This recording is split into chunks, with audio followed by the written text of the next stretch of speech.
Es domāju, ka jebkas, ko mēs darām tiešām pierobežā un kas tomēr notur cilvēkus šeit, ir noteikti valsts aizsardzība. Jo mēs jau varētu tagad domāt, ko tad mēs visi te darām Latgalē, visi braucam uz Rīgu, nezinu, un tad mēs pamanīsim tankus 50 km jau pie Ogres, ja, kad viņi būs ienākuši. Ja.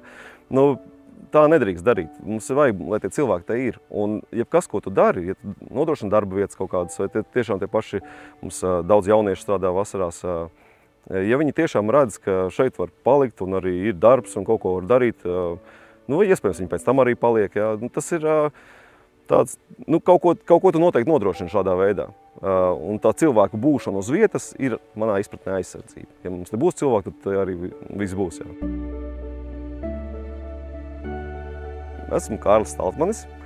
Varētu teikt, ka esmu aglonietis jau kādu laiku. Būtībā esmu no Jūrmalas Rīgas vēlāk, bet tagad jau kādu laiku jau esmu pārcēlies pavisam uz Latgali un dzīvojam te. Atvērām kopā ar sievu uzņēmumu, savu kafejnīcu, tepat Aglonā. Jā, tā kā, varbūt īsumā, jā.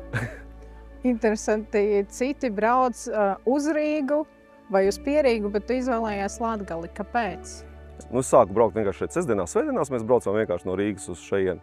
Un tad kaut kādā brīdī es sapratu, ka negribās braukt apakaļ uz to Rīgu. Tev tur nekas īsti nevilina, tāda milzīgā drūzma, steiga, cilvēku tāda, skatīšanās tikai uz sevi, nevis uz apkārtējiem. Tas man liekas tāds, tāds skrējiens, mūžīgais skrējiens, un šeit atbrauc, un tu esi varbūt tā kā vairāk mierā, tev patīk cilvēki apkārt, kāda tā vide ir, daba.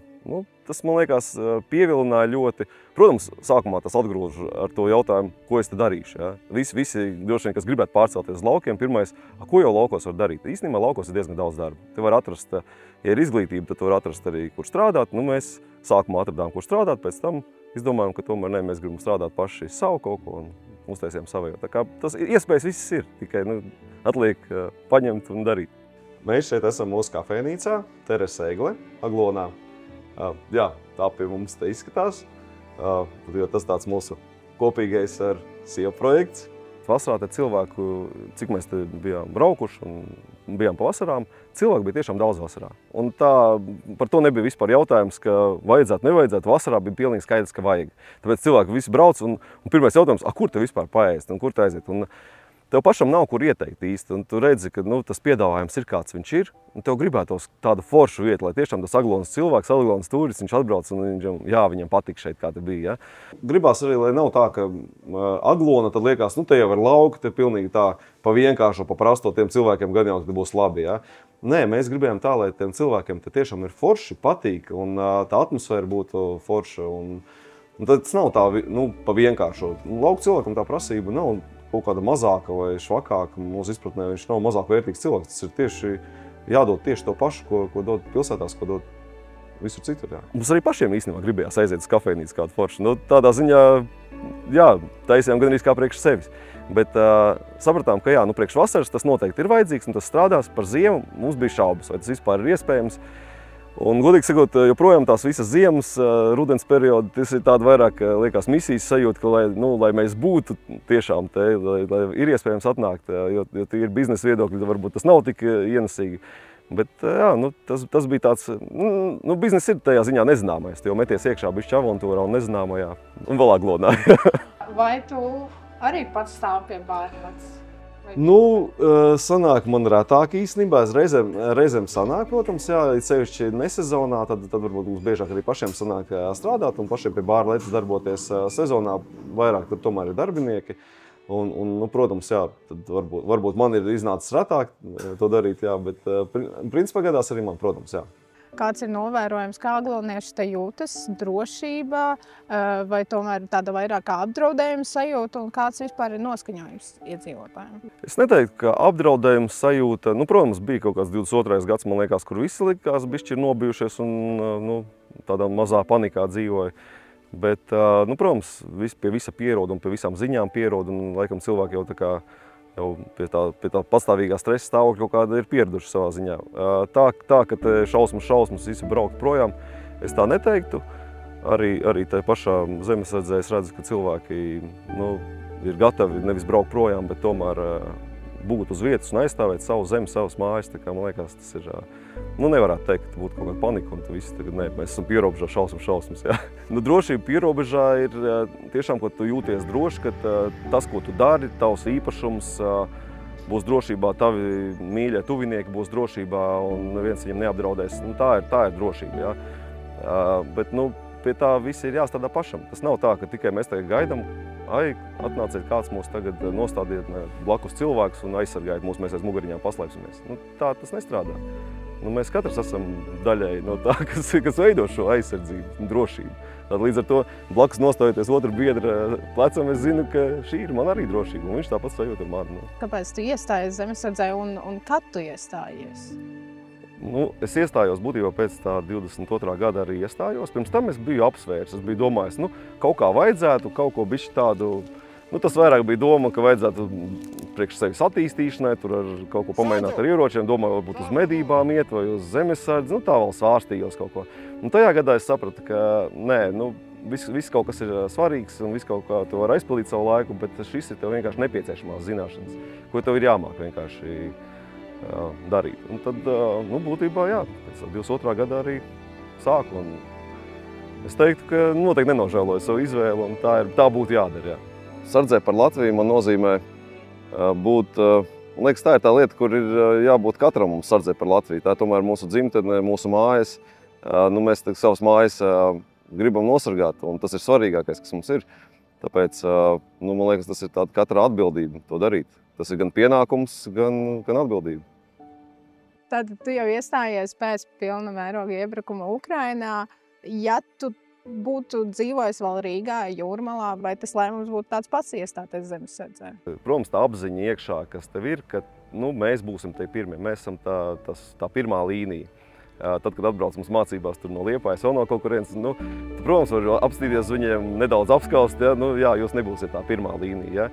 Bet, jebkurā gadījumā, nu, mēs visi Latvija esam pirmā līnija. Mēs, kas ir pierobeža? Nu, vai kaut kādam, nezinu, tur dronam vai raķetei ir ļoti liela starpība nolidot 30 km vai tur 500 km. Ja? Līdz ar to mūsu Latvija ir visa pierobeža. Mēs esam visi apmēram turpatās, un nu, kādam ir jābūt arī tajā pirmajā postenī, jebkurā gadījumā.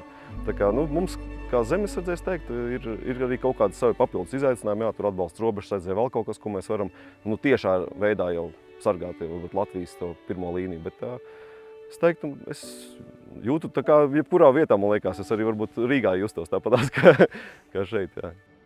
Lielākās grūtības dienestā droši vien ir pārbaudījumi, kas pārbauda gan fiziski, morāli, izturību. Tiešām arī daudz, kas jāapgūst jauns un lietas, ko ikdienā varbūt arī nedara. Bet tādas lietas, ko tu pārvari, katru reizi tu jūti, ka tu paliec stiprāks. Katru reizi, kad tu pārbaudi savu spēju robežas, tu saproti, ka tās spējas ir lielākas un bišķi vairāk rodās pašpārliecība, rodās pārliecība par saviem spēkiem vairāk. Un katru reizi pēc tām mācībām, ka viņas ir beigušās, tomēr ir mājās atnācis tevi tas gandarījums, ir mazliet tu spēji izbaudīt tās ikdienišķās lietas, ko varbūt kādreiz mēs nesaprotam, cik ir forši mīksti gultiņi vai silta duša, jā, bet šeit tomēr, jā, pēc tiem pārbaudījumiem tu novērtē arī ikdienišķās lietas labi. Un kā tu vispār atrodi šo laiku apvienot uzņēmējdarbību, ģimeni un zemesardzi? Nu, protams, reizēm tas ir izaicinājums, ir jāskatās, ko tu vari paspēt, savus grafikus jāsaliek. Nu, protams, ja es redzu, ka šeit ir kaut kas kritisks un ātri jādara, nu, tur nav varianti. Nu, tomēr šī ir mana tā kā maize un iztika, ja?